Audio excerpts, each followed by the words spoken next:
Welcome back to another tech video. Today I'm going to be going through your question, answering it, and hopefully you find the solution. Now, don't forget to stay just a little bit crazy like me, and you'll hopefully get to the resolution. Now, let's continue on to the video.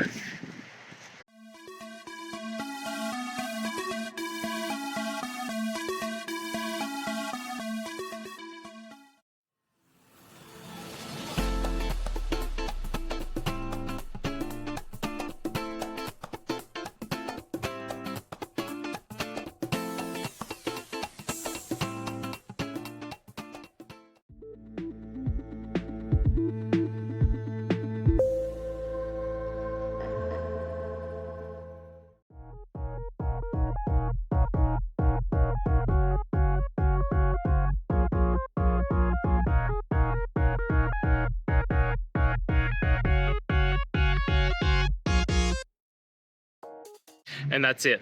I hope this video has helped you get through to that resolution that you're looking for. If it did, please hit subscribe. And until next time you need technical help, I hope you have a good one.